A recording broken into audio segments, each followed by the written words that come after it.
À la une de l'actualité de ce vendredi 8 mars, la journée internationale de lutte pour les droits des femmes. 42 ans que l'on célèbre ici et ailleurs le combat pour l'égalité homme-femme. Reportage, portrait et dossier dès le début de ce journal.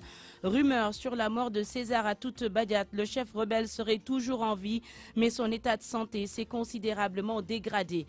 Une voix dissonante dans la coalition IDI 2019. Ngoné Ndoye pas d'accord avec la décision de ne pas introduire de recours après la proclamation des résultats de la présidentielle. L'ancienne ministre parle d'incohérence. À suivre l'actualité internationale avec Ndate Diop. Bonjour et bonjour à tous. On va d'abord parler du Nigeria où les survivantes de l'insurrection djihadiste de Boko Haram sont toujours victimes d'abus. Mais aussi de l'Algérie où un appel pour manifester a été lancé ce vendredi. Pendant ce temps, la journaliste qui a lu la lettre du président Bouteflika annonçant sa candidature a démissionné. Et enfin, vers un prolongement du mandat du MONUSCO en République démocratique du Congo. Rendez-vous dans 15 minutes, Ndaté, juste après la page des sports de Malal Diagne Junior. Les femmes et les sports de combat, de plus en plus de femmes adhèrent à ces disciplines. Comment expliquer cette nouvelle tendance? Réponse dans ce 12 heures avec un dossier réalisé par Sodecham. Football, reprise des compétitions de la Ligue 1 sénégalaise. On joue la première journée de la phase retour dès ce week-end. Malal Diagne Junior, à tout à l'heure, à suivre la chronique hebdomadaire de Charles Faye et la revue de presse de Georges Détié Diop. Avant la fin de cette édition, point de vue, quelle place pour les femmes dans le milieu de l'emploi? C'est le débat du jour. Rendez-vous aux environs de 12h30.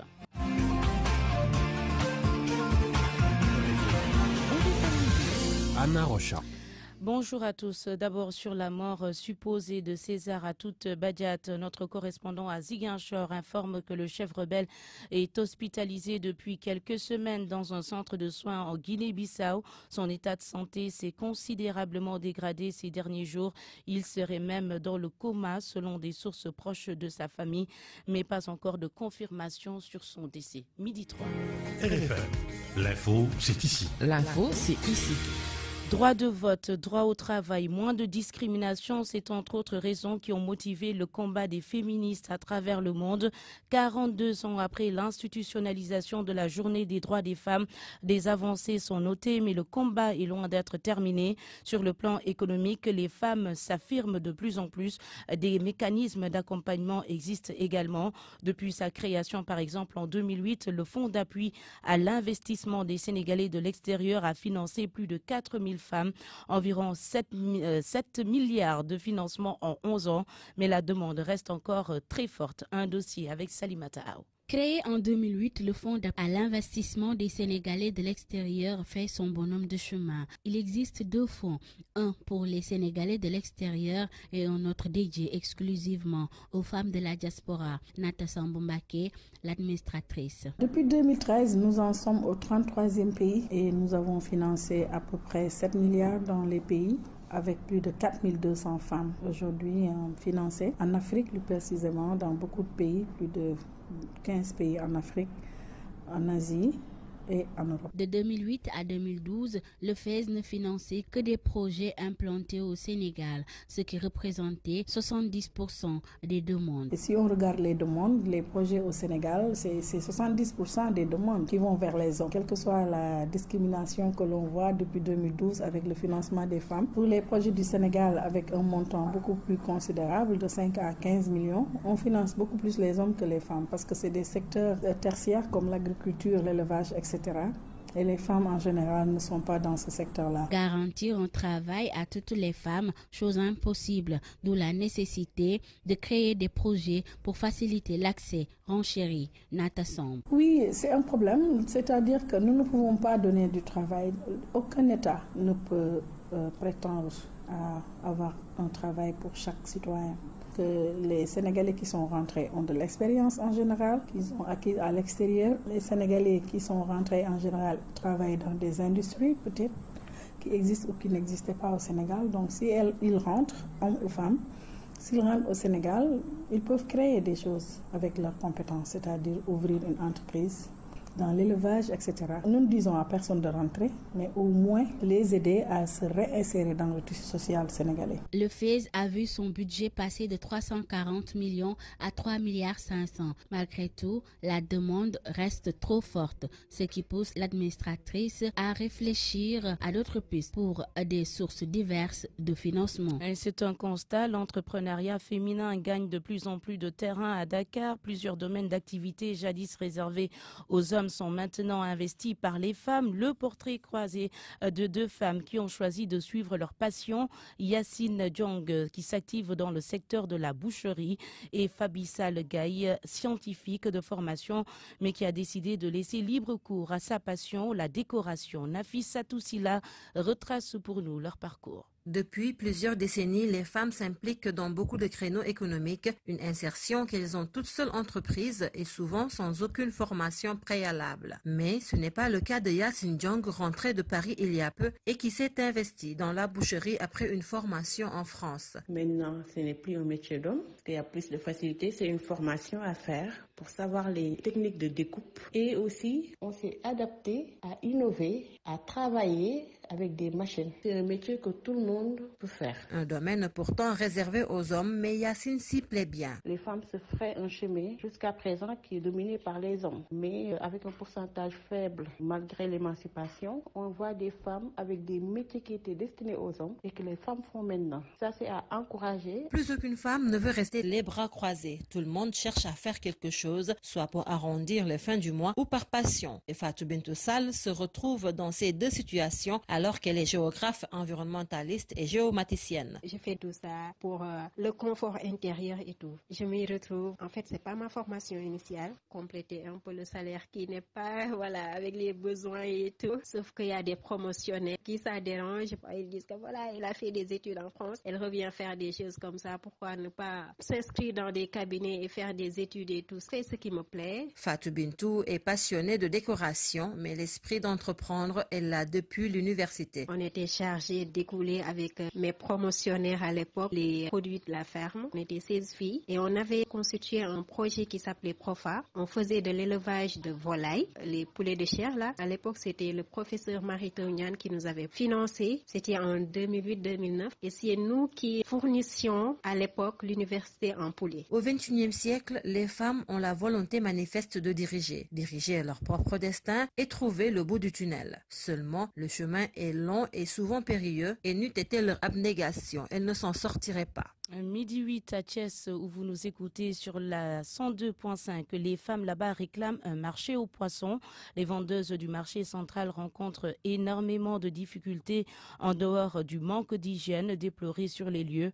Un problème de santé publique qu'elles ont exprimé au micro de Cheikh Anta Diop, reportage. Thiès, le poisson est vendu dans des conditions d'insalubrité inimaginables. Des vendeuses de poissons assises à même le sol rencontrent toutes les peines du monde dans l'exercice de leurs fonctions.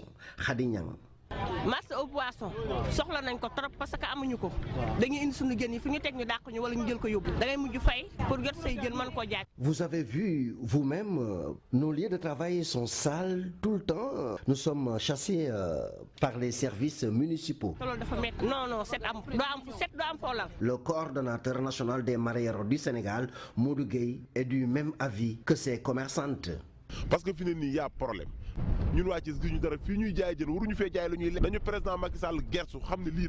Nous mareyeurs, nous constatons que c'est un risque d'exposer nos produits ici, tellement les lieux sont dégueulasses. Et cela pose un sérieux problème de santé publique.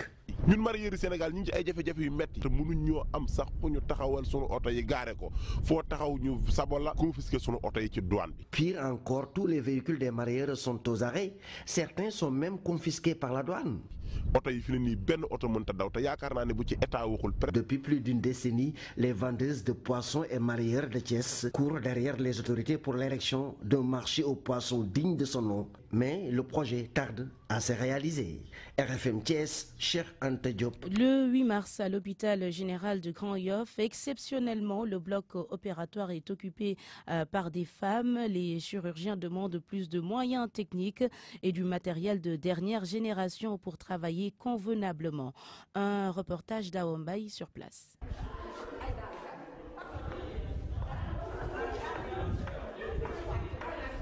Dr Kourasek, anesthésiste réanimateur, s'est arrangé ce 8 mars pour écarter tous les hommes du planning de travail au bloc opératoire de l'hôpital général de Grand-Yoff. Ce matin, toutes les salles sont occupées par les femmes, médecins, infirmières, techniciennes, anesthésistes. Non, on a bien fait et on est fiers d'avoir travaillé parce que le bloc a une particularité, c'est un milieu très masculin.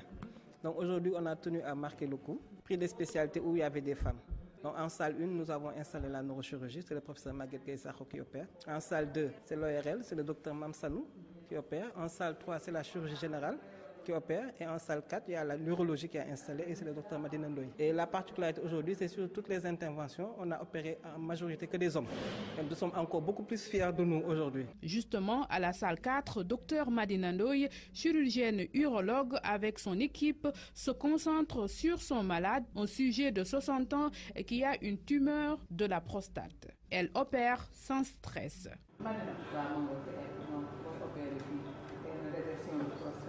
Dr Khadija Gueye fait le tour des salles et présente fièrement ses différentes équipes composées que de femmes. Ici, c'est la chirurgie générale. La docteure Christine.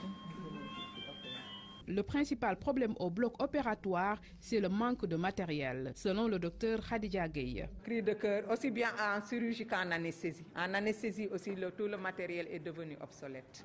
Donc on veut vraiment qu'on donne un coup de pouce pour améliorer. Ça nous permettra d'améliorer nos prestations, mais aussi d'augmenter le nombre de malades que l'on opère. Et donc ce sera vraiment un satisfait du... Et apparemment, le souci des femmes ce matin, c'est de brancarder, c'est-à-dire soulever les malades couchés et les remettre sur le lit. Et les hommes, les bras croisés dans les couloirs, les laissent faire sourire aux lèvres. Un homme était à leur côté. Le ministre de la Santé, lui aussi, a tenu à faire un tour au bloc opératoire de l'hôpital général de Grand-Yoff. Il a rendu hommage à ces spécialistes de la médecine. Abdoulaye Diouf Sarr estime qu'elle mérite le respect. On l'écoute. Et aujourd'hui, la femme sénégalaise est aussi fêtée, à l'instar de toutes les femmes, mais particulièrement dans le secteur de la santé. L'hôpital général de Grand-Yoff vient de démontrer à la face du monde que la femme, effectivement, joue une partition extrêmement importante. Ce que j'ai remarqué d'emblée, c'est que quand la femme intervient, elle intervient toujours dans des espaces qui sont tout à fait nets, tout à fait propres, tout à fait clairs, tout à fait clean. Et cela a été tout de suite le premier constat, c'est le constat de la méthode et de l'ordre. Ça, c'est très féminin. Mais aussi, quand la femme intervient, elle intervient dans le détail. Et on dit souvent que le diable est dans le détail, mais les femmes, généralement, gèrent tout. Et cela, quand même, est tout à fait à l'honneur, bien sûr, de ce maillon. C'est une façon de parler extrêmement importante de la société qui, même dans la cellule la plus petite de notre société, qui est la famille, c'est la femme qui régule et qui sécurise. Mais aussi, je suis sûr que dans les structures de santé, s'il n'y avait pas la femme, on allait l'inventer simple. Abdoulaye Diouf Sarr, le ministre de la Santé, au micro d'Aombaï, dans le cadre toujours de la célébration de la Journée internationale des droits des femmes. Le président Macky Sall reçoit aujourd'hui Rigoberta Menchú, activiste des droits de l'homme. Elle a reçu le prix Nobel de la paix en 1992. Une déclaration conjointe est prévue à l'issue de l'entretien. C'était notre focus sur cette Journée des femmes. On poursuit le débat tout à l'heure pour Point de vue avec Bahaou Diong, secrétaire général de la CNTS FC, et puis Mansour Fall, inspecteur du travail. Midi 15, merci d'écouter le journal sur RFM. RFM, fréquente modulation 94.0, la radio en puissance. RFM. Anna Rocha.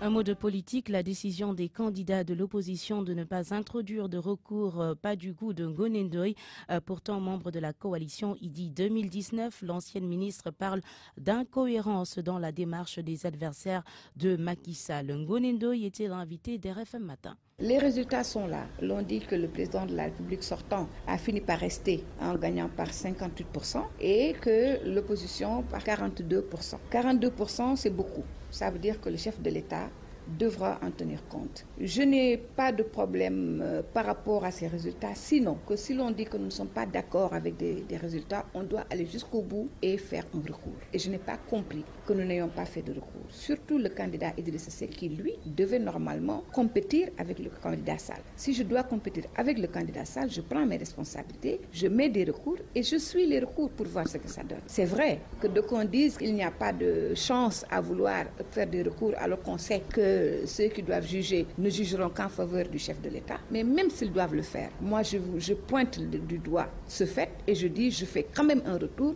pour voir ce que vous allez faire. Et donc c'est la seule amertume que j'ai par rapport à ça. Sinon le Sénégal va continuer. Mon opinion c'est que j'aurais mieux aimé que l'on fît des recours parce que c'est cela qui est normal. Parce que quand on dit je ne suis pas d'accord avec les résultats, il faut aller vers la voie de la contestation des résultats. Et la seule voie de contestation, c'est le recours. RFM. L'actualité internationale. La page internationale présentée par Ndate Diop. Bonjour Ndate. Bonjour Anna Rocha, bonjour à toutes et à tous. D'abord le Nigeria où les survivants de l'insurrection djihadiste de Boko Haram sont toujours victimes d'abus.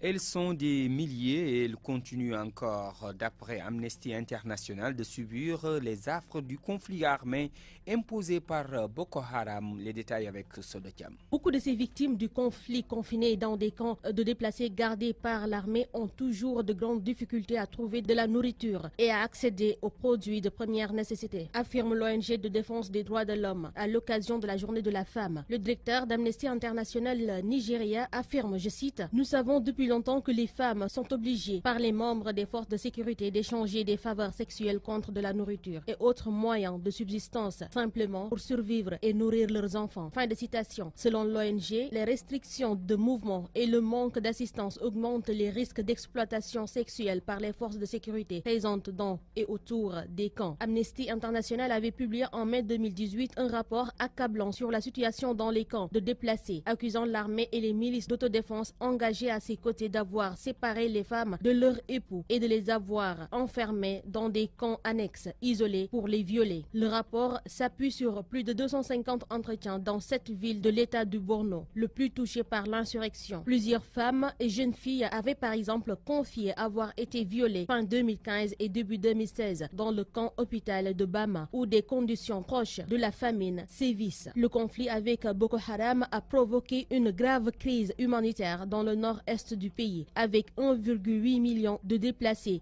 qui ne peuvent toujours pas rentrer chez eux et plus de 27 000 morts depuis 2009. En Algérie, les anti-Bouteflika sont toujours dans la rue. Avec de nouvelles manifestations qui ont été convoquées ce vendredi pour dire non à un 5e mandat du président Abdelaziz Bouteflika. Pendant ce temps, la journaliste qui a lu la lettre du président annonçant sa candidature a démissionné. Luana Polino. De nouvelles manifestations contre le 5e mandat d'Abdelaziz Bouteflika sont prévues aujourd'hui. Pour cette 5e semaine de manifestation, les militants continuent à s'accrocher. En cette journée internationale des droits des femmes, les femmes sont attendues dans la rue. Malgré le discours de vigilance du chef de l'État, hospitalisé en Suisse depuis plus d'une semaine, les Algériens ne semblent pas prêts à céder. En outre, Abdelaziz Bouteflika rappelle qu'il ne prévoit pas de renoncer à un 5e mandat. Comme expliqué dans la lettre que la journaliste Nadia Madassi avait lue à l'antenne de Canal Algérie, contrainte à la dernière minute de diffuser cette information, elle a démissionné. Sur les réseaux sociaux, des messages circulent pour appeler à une forte mobilisation contre Abdelaziz Bouteflika. Les manifestants veulent faire de ce vendredi un jour de fête avec des manifestations toujours aussi pacifiques. En RDC, Ndaté, on s'achemine vers un prolongement du mandat de la MONUSCO. Retenez que c'est à la fin de ce mois de mars que le mandat de la mission des Nations Unies en République démocratique du Congo doit être renouvelé, mais faute de gouvernement encore nommé et compte tenu de la nouvelle donne politique, le Conseil de sécurité de l'ONU devrait simplement prolonger de 7 mois le mandat actuel avec quelques ajustements. Les diplomates veulent accorder du temps à Félix Tshisekedi, nouvellement élu, pour évaluer l'avenir de la mission. Toutefois, une réduction progressive des effectifs devrait être à l'ordre du jour à l'automne prochain. C'est tout pour cette page inter. Merci beaucoup, Ndate Diop. RFM Sport. Malal Diagne Junior nous a rejoint à midi passé de 20 minutes. Bonjour Malal. Bonjour Anna. Paraît que nous, les femmes, nous sommes de plus en plus amoureuses. Ben oui, les femmes, de quoi? Elles sont de plus en plus amoureuses des disciplines de combat, des sports de combat. Ces femmes adorent la pratique de la boxe, du karaté, du judo, entre autres disciplines. Nous avons réalisé un dossier sur ces femmes qui pratiquent ces sports de combat dans le but de satisfaire leur passion, mais également de promouvoir leur discipline. Suivons ce dossier de Sodacham. Elles n'ont pas de complexe à pratiquer ces sports de combat, même si dans certaines circonstances, elles se sentent un peu gênées, comme en témoigne Ndeye Oumi Kamara, une judokate. Je le vis bien quand je suis avec des sportifs. Surtout des judokas, on est à l'aise, on se défoule, on se sent nous-mêmes. Mais je le vis un peu mal quand je suis avec d'autres filles qui n'ont jamais fait de sport et que, par exemple, on part dans des événements et qu'on porte des robes. Moi, j'ai mes biceps qui sont là. Elles sont en fait toutes belles dans leurs robes. Elle est 9 fois championne d'Afrique avec le Sénégal, 3 fois en junior et 6 fois en senior. Ses ambitions? Être championne, être une femme comme les autres, évidemment réussir sport et études. Donc réussir dans la vie et dans le sport. C'est un peu mes 3 objectifs en fait du judo. Autre discipline, autre femme, Ndoumbe Fall, elle s'appelle. Ceinture noire, 4e dan, première femme africaine arbitre mondiale de grade A, le sommet de la hiérarchie. Et il n'a jamais baissé les bras. C'est toujours difficile pour une femme de se démontrer, quel que soit le domaine d'activité qu'elle pratique. Mais il faut toujours du courage, de l'abnégation. Le karaté au Sénégal a fait beaucoup de satisfaction, mais n'a pas encore son... Je veux dire, voilà, c'est un peu en rate. Un peu discriminé par rapport aux autres disciplines. Quand le karaté est champion d'Afrique, c'est sur 25 pays. Si le karaté est classé 5e mondial, c'est sur 140 pays. Je pense que c'est une discipline qui doit être vraiment mieux honorée. Si nos 2 premières interlocutrices pratiquent ces disciplines pour compétir, tel n'est pas le cas pour Bijou Diahate. Cette styliste fait de la boxe pour son bien-être. Toutefois, la boxeuse pense que c'est une discipline qui a besoin d'être valorisée au Sénégal. C'est un sport comme tous les autres et ça aide beaucoup à enlever le stress. Quand on a l'habitude de faire de la boxe, on reste souvent zen, franchement. Et malheureusement, c'est un sport qui n'est pas très valorisé au Sénégal. Parce que d'habitude, quand on parle de boxe, on dit que la boxe c'est violent, c'est pas bon, c'est pas bien. Alors que ça fait partie des meilleurs sports pour être en forme, pour perdre du poids et pour ne pas stresser. Certes, elles sont des femmes, mais elles continuent de vivre leur passion, leur seul rêve, le développement de ces disciplines qui, selon elles, ont donné beaucoup de satisfaction au Sénégal. Et dans l'actualité des sports, toujours Malal, ce match Sénégal-Madagascar qui va bien se jouer à Thiès. Sauf incident majeur, cette rencontre va se jouer à Thiès. Hier, une délégation du ministère des Sports et de la Fédération sénégalaise de football s'est rendue à Thiès sur les lieux pour revoir l'état d'avancement des travaux et des finitions. Et si l'on se fie aux propos tenus par le chargé de l'organisation de la Fédération sénégalaise de football, tout va très bien. Malik Thiam, que nous écoutons. Nous la préparons sereinement parce que depuis plusieurs mois, nous faisons des allers et retours au niveau du stade pour voir un peu l'évolution des travaux. Et que pas plus tard qu'hier, on était là-bas avec une délégation composée du père et de la Fédération sénégalaise de football et de l'entrepreneur pour voir l'état d'évolution des travaux. Vraiment, c'est des travaux intéressants et ça évolue favorablement. Et je vois que toutes les dispositions ont été prises pour que le stade soit fin prêt à la date de 23, bien avant peut-être, pour qu'on puisse y dérouler cette rencontre. Il ne reste que maintenant que depuis hier, quand on est parti, il n'était que des finitions. La police est bonne, taillée, etc. L'éclairage, les tribunes, tout ça est fin prêt. Les vestiaires, il y avait quelques recommandations qui ont été faites pour les vestiaires et c'était en train de se réaliser. Donc je pense vraiment que sans aucune contrainte, on pourra vraiment jouer là-bas. Sinon, en cas de force majeure, peut-être, je ne vois pas, mais je ne vois pas les raisons pour lesquelles on ne pourra pas jouer. Toujours du football avec la Ligue 1 sénégalaise, la reprise ce week-end. La première journée de la phase retour dès demain samedi avec Génération Foot qui joue contre l'US Gorée. Niaritali défie le stade de Mbour à Dakar. La suite est prévue dimanche. Djaraf Teungueth FC. Dakar Sacré-Cœur Sonacos Douane joue contre Mbour. Petite Côte Ndiambour joue contre la Linguère. Et le Casa Sport joue contre l'AS Pikine. Rencontre attendue au stade Aline Sitoé Diatta de Ziguinchor. La Ligue 2 également va jouer au programme ce samedi. Yogo Africa Cap Promo, US Wakam contre Kermadior, Jamono Fatick contre EJ Fatick. Ça, c'est le choc du Sine. Les deux équipes de la même ville qui vont s'affronter au stade Massensen. Et enfin, le leader Jambar qui joue contre Dakar Université Club. Un mot de basket pour finir avec chez les dames ce samedi. UGB contre Isaac Sport, Debaloc contre Saltigué, l'AS Ville de Dakar joue contre l'US EPT.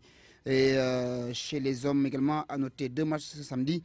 Union Sportive de Wakam contre HLM Basket Club Mermoz BC joue contre l'AS Ville de Dakar. Prochain journal des sports dans l'édition d'information de 13h. Merci beaucoup Malal. RFM, la chronique du jour. La chronique hebdomadaire de Charles Faye. Nous y voilà. La caution morale pour un dialogue politique est mise sur orbite par le président reconduit. Quelques heures à peine après la proclamation officielle et définitive des résultats par le Conseil constitutionnel de la présidentielle mise en poche dès le premier tour. Père Ouad, le rusé, qui a préféré s'emmurer dans le jeu de dupes aux fins libérales de son rejeton exilé et sans papier, et le vieux Pépère Abdou Diouf, pater spirituel du calife de Rebeuss, ont été convoqués par le maquis dans le processus du tout trouvé dialogue politique habilement introduit par ce qui tient désormais de faction irrédentiste de Jamra, l'ONG islamique Jamra. Feu Abdoulatif Gueye doit certainement se retourner dans sa tombe de ce Sani Jamra, ou si vous voulez de cette lapidation familiale qui ne conjure point le sort satanique de la division. Mais bon, quand il faut se séparer, on se sépare. Voilà donc installée dans le sujet de l'heure la première variable géométrique à la terminologie électorale, distillée sans l'air d'y toucher depuis la scène en 2018 par le maquis lui-même, l'amnistie. Et oui, le mot est d'époque. Le social peut attendre quand bien même les Sénégalais souhaiteraient des réponses urgentes, sonnantes et trébuchantes. Mais bon, chacun sa vision, et celle qui compte a pour centre d'intérêt l'amnistie, avec comme parrain le pape d'Ussopie et l'ancien socialiste en chef pour couvrir themselves les fritures de la patate chaude. Nous voilà donc plongés dans un rebondissement politique dont on le secret le père libéral et ses ouailles affranchis depuis son rêve de dévolution monarchique.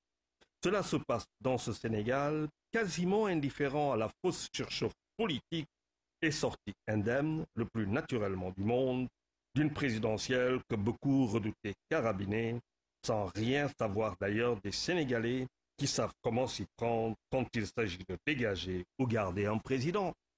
Les politiques vont se donner les moyens pour trouver l'absolue nécessité, voire l'urgence, d'un dialogue politique mettant en vedette 2 expulsés de la course présidentielle. Ce n'est pas Sako et Vanzetti, mais il faut bien un clap de fin sur la controverse judiciaire.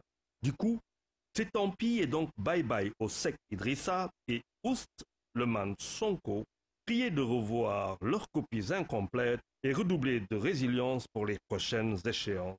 Si ce n'est pas bien joué, à droit même, ce n'est pas l'envie de dire échec et mat qui manque.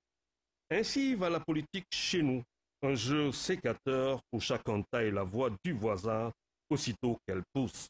La preuve, la station primatoriale vit les prévisions de la météo politique, le vertige d'un yo-yo sans fin, sans pénitence ni conversion. Bon Saint-Temps de carême, chers amis Kato. Juma Moubarak et bon week-end à tous. RFM, la presse du jour.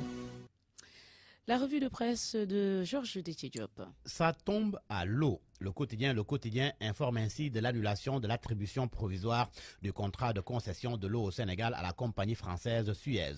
Une décision de la RMP, l'autorité de régulation des marchés publics. Comme le quotidien, l'observateur évoque le sujet et fait savoir que la RMP a ordonné la reprise de l'évaluation financière. Et à sa page 10, le journal du groupe Futur Média donne les raisons qui ont conduit à l'annulation de l'attribution du marché à Suez.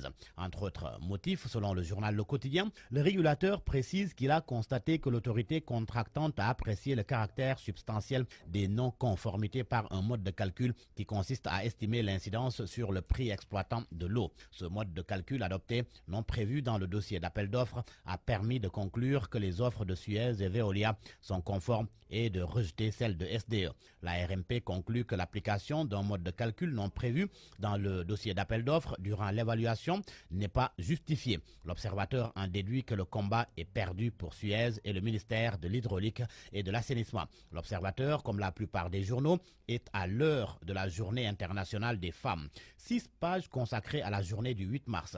Le journal dit dérouler le tapis rouge aux femmes. Coup de projecteur sur plusieurs d'entre elles et en hommage à Marianne Siva Diop décédée récemment.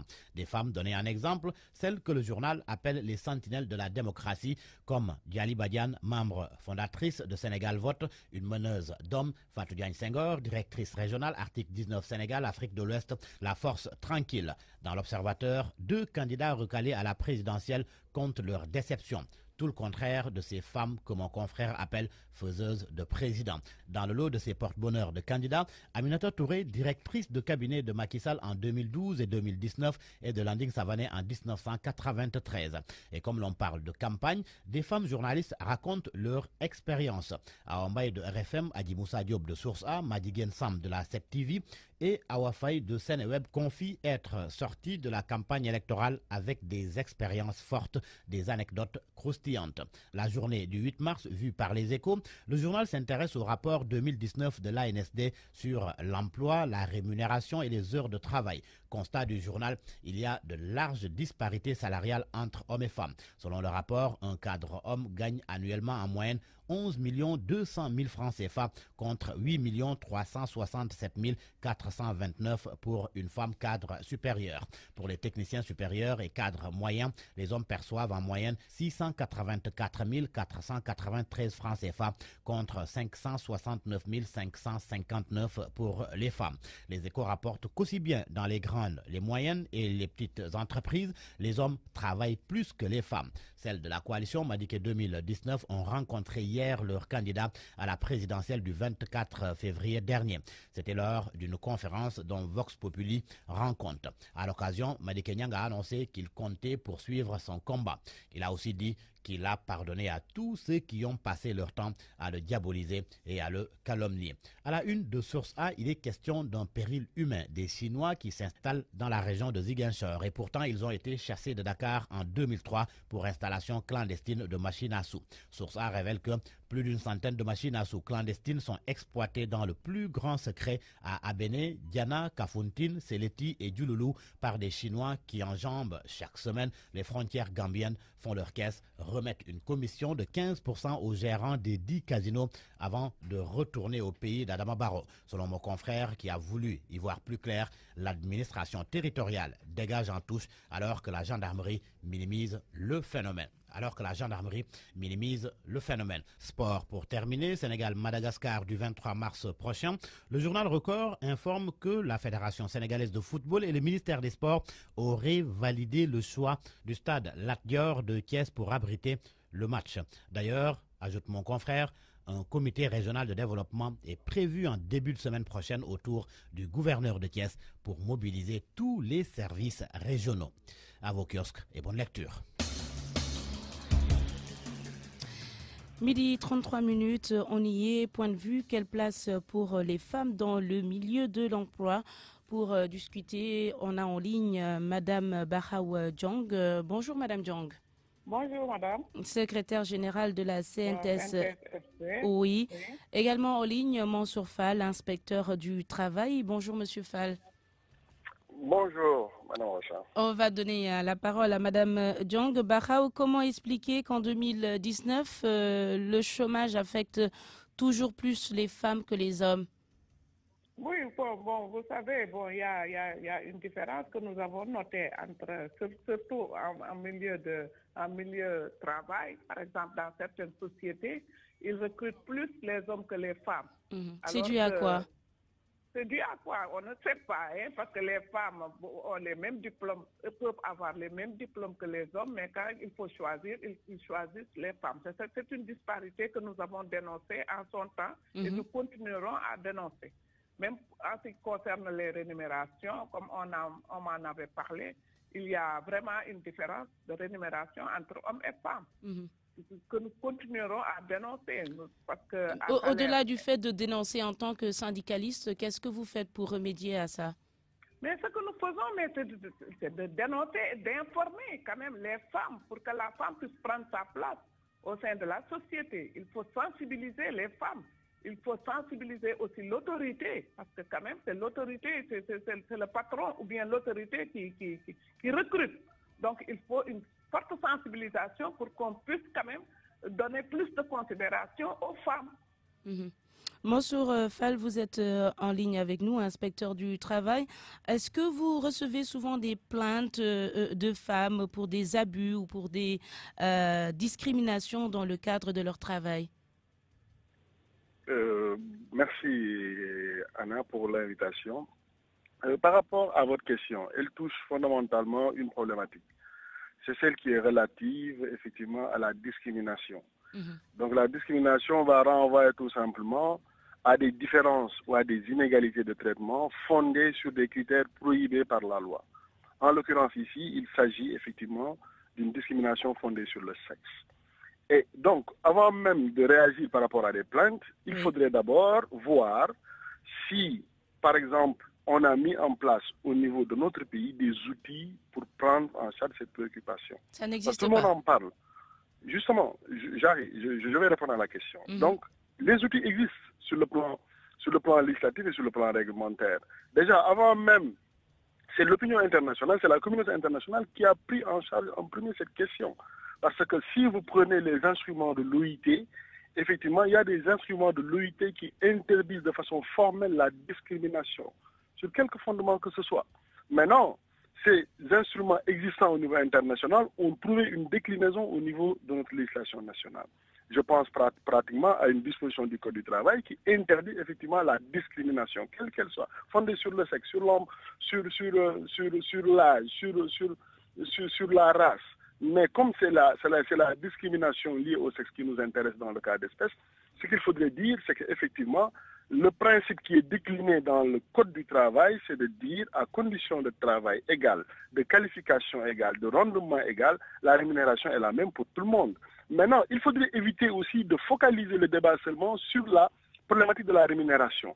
Parce que bien avant la rémunération, il faudrait d'abord s'intéresser à la discrimination à l'emploi, qui peut prendre plusieurs formes. Dès l'entrée, il y a des barrières à l'entrée. Par exemple, on rapporte que dans certaines organisations, effectivement, les femmes ne sont pas les bienvenues. Il y a des secteurs d'activité où véritablement, les femmes ont du mal à rentrer dans ces secteurs d'activité-là. Les patrons préfèrent employer des hommes plutôt que des femmes. En fait, nous sommes des professionnels. On va agir sur la base des faits. Maintenant, si vous arrivez dans une organisation, il y a des indicateurs. Par exemple, vous avez ce que l'on appelle le tableau des effectifs. Et ce tableau des effectifs-là, il est morcelé en effectifs hommes, en effectifs femmes. Et lorsque l'on constate qu'il y a un pourcentage, par exemple, de 90% d'hommes et de 10% seulement de femmes, on peut s'interroger.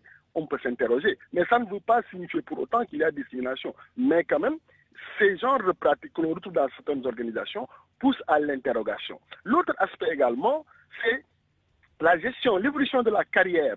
Vous avez sans nul doute entendu de ce que l'on appelle le plafond de verre par rapport effectivement à la carrière des femmes. Effectivement, c'est une réalité que l'on retrouve dans certaines organisations ou bien même dans notre pays. Parce que tout simplement, il faudrait voir quel est le nombre de femmes qui occupent des postes des postes de cadre de direction. Donc ce sont ces éléments-là qui permettent, à mon sens, de poser le débat et de réfléchir. Maintenant, est-ce que les femmes, justement, elles arrivent à dénoncer ça, à porter plainte pour que ça aboutisse justement à quelque chose? Oui, la dénonciation. Si elles acceptent la situation, oui, donc ça sert plus je salue Mme Diong au passage, la dénonciation, c'est bien, mais il faut également la sensibilisation. D'ailleurs, j'ai souvenance d'avoir participé, quand on était au ministère du Travail, à plusieurs reprises, à des séminaires de sensibilisation organisés par l'OIT. Parce qu'au-delà de l'existence d'outils sur le plan législatif, il faut nécessairement qu'il y ait de la sensibilisation. Et la sensibilisation, effectivement, va consister à aller vers les organisations patronales, leur expliquer que, effectivement, les hommes les femmes peuvent apporter quelque chose au niveau des entreprises et des organisations. Moi, je pense que le combat également, au-delà de la dénonciation, il y a un travail de plaidoyer à accomplir pour que véritablement la problématique de la discrimination soit un mauvais souvenir dans notre pays. Un travail certainement pour les syndicalistes. Madame Bakhaw Diong Diouf est toujours en ligne avec nous. On s'achemine vers le 1er mai. Est-ce que ça pourrait faire partie de votre plateforme revendicative pour 2019?